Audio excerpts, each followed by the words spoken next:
Okay students, आगे continue करते हैं। Question number is 18। जरा इसके ऊपर डिस्कशन करते हैं भाई, क्या क्या गिवन है हमें। इन्होंने बोला है भाई, अरेनियस इक्वेशन में करेक्ट रिप्रेजेंटेशन कौन सी। सबसे पहले हमें एक नॉर्मल अरेनियस इक्वेशन पता होनी चाहिए। That is equal to k is equal to, क्या होता है बच्चों, A E to the power minus E A by R T होता है। तो ये हमारे पास एक बेसिक सा लॉजिक रहता है। इसको हमें अलग अलग फॉर्मेट में लिख करके देखना। एक काम करते हैं, ए ऑप्शन को जस्टिफाई करने के लिए अपने काम करते हैं, I will be taking L natural log on both side. तो क्या बनेगा, इसको थोड़ा सा और सेटल कर लेते हैं इस इक्वेशन को। क्या बच्चों, मैं इस इक्वेशन को ऐसे लिख दूं, give a thought, just a minute. क्या मैं इसको ऐसे लिख दूं, we can write it out, right, k by A is equal to E to the power minus E A by R T. इसको एक काम करते हैं, इसको मैं थोड़ा सा और बेटर वे में लिख सकता हूं, जरा चेक करो मैं इसको कैसे लिख दूं। 1 by E to the power minus E A by R T. Minus sign मैंने हटा दिया। अब इस इक्वेशन को और वे में उल्टा करके लिख लेते हैं। कैसे, क्या मैं इसको लिख सकता हूं, A divided by K is equal to E to the power E A by R T. अब इसको दोनों तरफ ln लेते हैं, तो क्या आएगा, ln of A bye K is equal to ई ए, ई के पैर में ए आएगा, आर टी।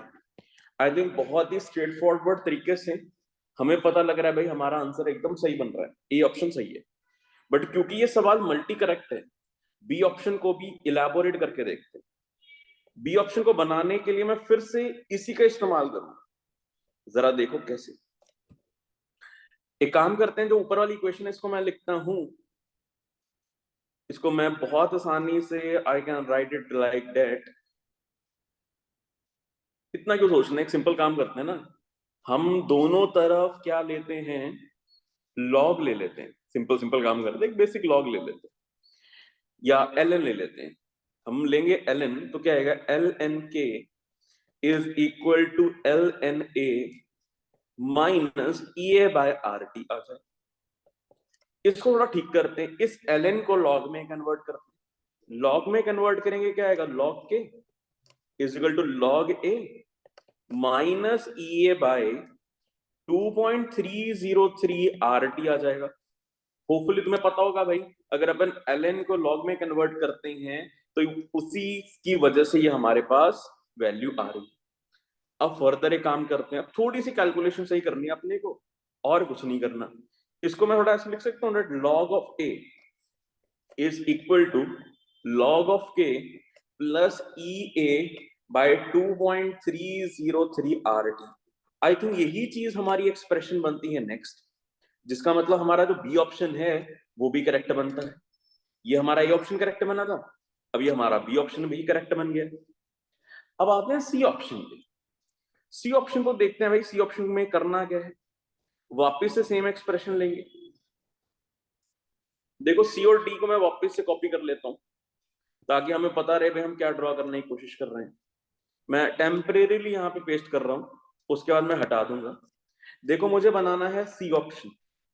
देखो बच्चों, सी ऑप्शन कैसे बनेगा। सी ऑप्शन में उन्होंने बोला है d by d t L N k equal to E by R T का स्क्वायर। अब यार यहां से बच्चों को डर लगने लग जाता है, सर ये आज तक तो कुछ पढ़ा नहीं है, क्या है। डोंट वरी भाई, चिंता मत करो। एक काम करते हैं, अपन इंटीग्रेट मारेंगे उसको। इसको क्या लेंगे कि d of L N k is equal to E by R T का square d t. Now I will integrate these values. जैसे ही आप इंटीग्रेट करोगे इन सिचुएशंस के अंदर, hopefully you might be getting the point भाई, क्या क्या पॉसिबिलिटी अपने पास बन सकती है। ठीक है, अपन ऐसा करते हैं, इंटीग्रेट करते हैं। लेट्स डू द इंटीग्रेशन जो भी रिक्वायर्ड। होपफुली आपको मैथमेटिकली फॉर्मूला पता होगा भाई, मैथमेटिकली किस तरह से चीजों को अपन लोग सॉर्ट करते हैं। चलो मैं आपको एक बार मैथमेटिकल फॉर्मूला भी लिख देता हूँ बच्चों, अपन क्या मैथमेटिकल फॉर्मूला यहाँ पे बना सकते हैं, ठीक है। देखो बच्चों, मैथमेटिक्स में आपने ये फॉर्मूला पढ़ रखा है, that integration of 1/x² dx is equal to को अपन क्या लिख देते हैं बच्चों, give a thought to it. इसको अपन लिखेंगे कुछ इस तरह से सिंप्लीफाई करके, इट इज इंटीग्रेशन ऑफ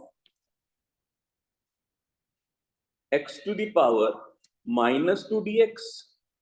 इसको सॉल्व करेंगे, इट वुड बी x -2 + 1 -2 + 1।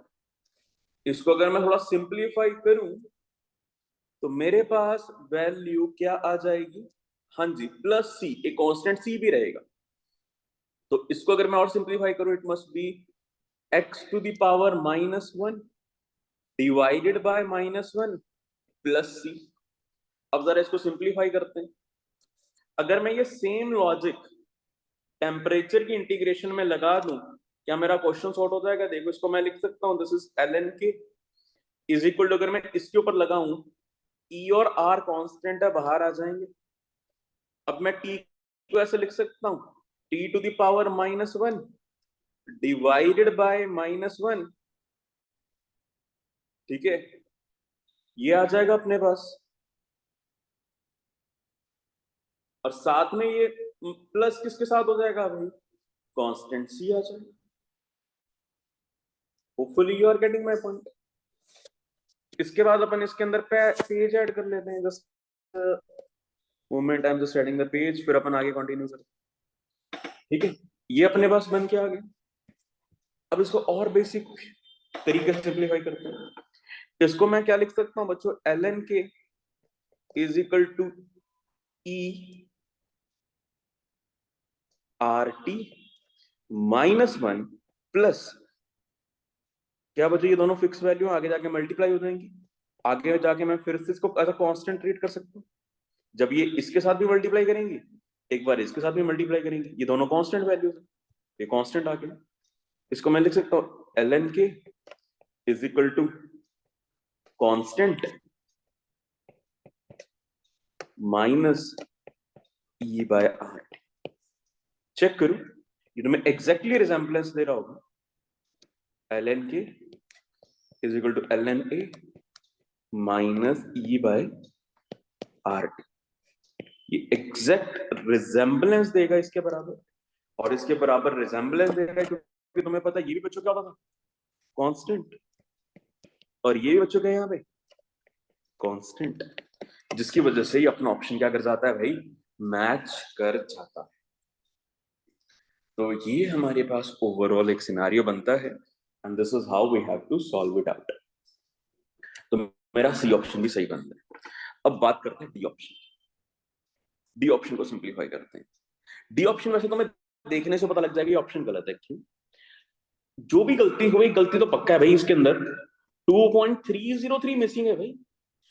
आप नेचुरल लॉग लेते हो तभी तो सिंप्लीफाई होता है, और नेचुरल लॉग को एक नॉर्मल लॉग में कन्वर्ट करने के लिए किसका फैक्टर चाहिए, 2.303, जो कि पूरी इक्वेशन मिसिंग है, जिसका मतलब इसकी इक्वेशन क्या हो रही है, फॉल्स। तो मतलब हमारी कौन कौन सी इक्वेशन सही बैठ रही है भाई, ए सही है, बी सही है, सी सही है, इसलिए हमारा आंसर बनता है ए, बी और सी। तो this is the overall simplification we can done, ठीक है। आगे बढ़ते हैं बच्चों। तो ये है अपनी पूरी सॉल्विंग, आप भी ट्राई करके देख लो, you can easily solve it out. Question number आते हैं बच्चों 19 के ऊपर। देखो जरा 19 सवाल क्या हमें इंफॉर्मेशन बताता है।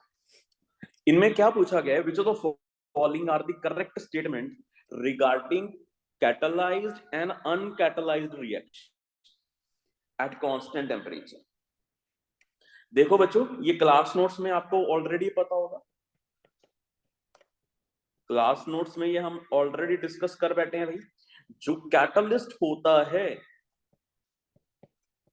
वो बेसिकली इफेक्ट नहीं करता है डेल्टा एच को, डेल्टा जी को, इनके ऊपर उसका कोई भी इफेक्ट नहीं होता, देयर इज नो इफेक्ट। फिर हमने ये देखा था इक्विलिब्रियम कांस्टेंट के ऊपर भी उसका कोई इफेक्ट नहीं होता है, ठीक है। तो ये चीजें होपफुली आप लोगों को क्लियर होंगी। अगली चीज और सुन लीजिए, ग्राफ और है जो आपको ये चीज ध्यान रखने में हेल्प करेगा। देखो क्या बच्चों, हमने शायद ये ग्राफ कुछ बनाए थे कुछ इस तरह के, होपफुली याद होंगे। एक ये बना था, एक ऐसा भी हमने बनाया था।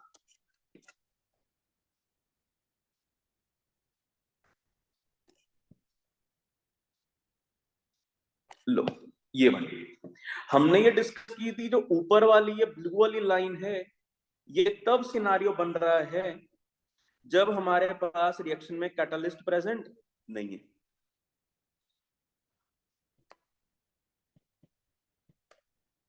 Not catalysed. ये चीज तब बनती थी जब रिएक्शन में क्या प्रेजेंट है भाई, कैटलिस्ट।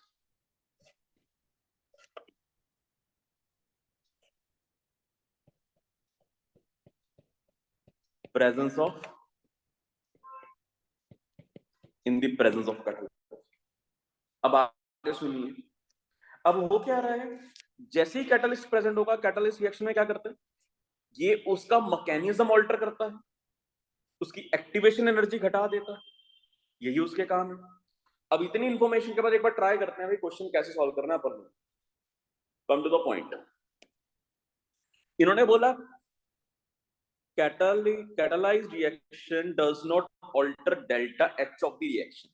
बच्चों बिल्कुल सही है, मैंने अभी बताया कि डेल्टा एच के ऊपर इफेक्ट नहीं पड़ता, सही है स्टेटमेंट।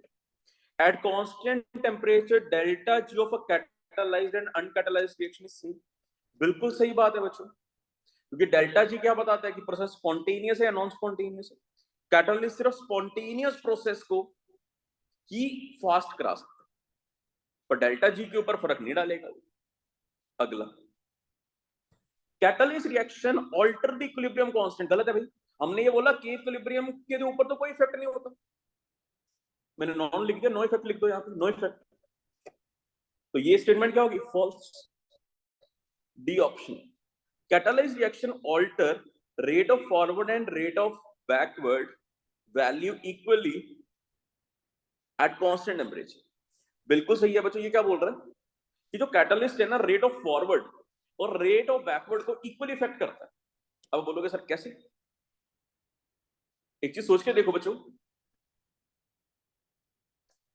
वैसे ही आपको केमिकल इक्विलिब्रियम पता होगा। इन केमिकल इक्विलिब्रियम जो कैटलिस्ट है ना, वो rate of forward and rate of backward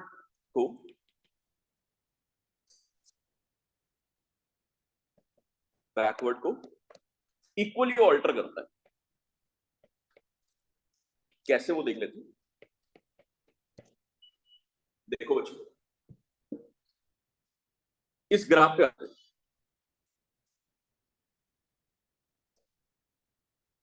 क्या मैं इसको बोलूंगा activation energy of backward reaction, इसको बोलूंगा activation energy of forward reaction. जैसे ही कैटलिस्ट आया, क्या दोनों एनर्जीज को इक्वल लेवल से घटाया, सोच के देखो, दोनों को इक्वल लेवल से घटाया। अगर एक्टिवेशन एनर्जी इक्वल लेवल से घटती है तो सेम इफेक्ट रेट कांस्टेंट पे भी तो दिखाई देगा।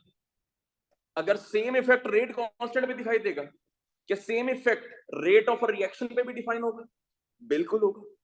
तो यहां से आप इस चीज का थॉट दे सकते हैं, ठीक है जी। तो ये स्टेटमेंट क्या हो गई, सही हो गई। तो अपने आंसर बनते हैं, क्या क्या आंसर बनता है, ए बनता है, बी बनता है और डी बनता है। चलो भाई आगे बढ़ते हैं। क्वेश्चन नंबर 28, क्वेश्चन नंबर 28 देखो क्या क्वेश्चन है। Question is the catalyst provide a new pathway involving lower amount of activation energy। बिल्कुल सही बात है। to make the reaction fast, इस रिएक्शन को तेज करने के लिए which of the following are the correct result of catalytic reaction. चलो देख लेते हैं बच्चों। ये बताओ, जैसे अपन कैटलिस्ट ऐड करते हैं, कैटलिस्ट क्या करता है, वो करता है लोअर दी एक्टिवेशन एनर्जी। वो एक्टिवेशन एनर्जी को क्या कर देता है, लो कर देता है, जैसे हमने ऊपर ग्राफ डिस्कस किया था। अब सुनो, हमें पता है that k is equal to a e to the power minus ea by r। अगर सोच के देखो, इसको मैं थोड़ा और वेल डिजाइन पैटर्न में लिख सकता हूं। इसको लिखते दो k is equal to a e to the power ea by rt। अब रीड करना आसान हो जाएगा बच्चों। अगर मैं ई ए की वैल्यू इंक्रीज करता हूं, क्या करता हूं, ए की वैल्यू इंक्रीज, ठीक है। जैसे मैं ई ए की वैल्यू इंक्रीज करता हूं, इन्होंने पहले में पूछा कैटलिस्ट डिक्रीजेस दिस वैल्यू। सोच के देखो, अगर मैं ई ए की वैल्यू इंक्रीज करना शुरू कर देता हूं,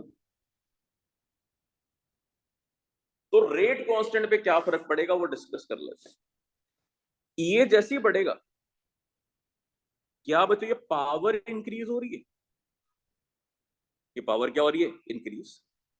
पावर इंक्रीज होने से मतलब इसकी वैल्यू बढ़ेगी, या फिर तुम ये बोल सकते हो ई ए बढ़ने से क्या मेरा ओवरऑल डिनोमिनेटर बढ़ेगा। अगर ओवरऑल डिनोमिनेटर बढ़ेगा, डिनोमिनेटर बढ़ने से क्या के की वैल्यू घटेगी, बिल्कुल घटेगी। बस अगर तुम इतना समझ पाए, आपका क्वेश्चन सॉर्टेड है यहां तक। अब बस थोड़ा थोड़ा दिमाग लगाना शुरू कर देते। Let's see. और सुनो, अब ऑप्शन 1 को पिक करते हैं। इन्होंने बोला catalyst decrease is this by this value. हाँ बच्चों, कैटालिस्ट ऑब्वियसली काम करने वाला है। क्यों, जरा सोच के देखो कैसे सोचना।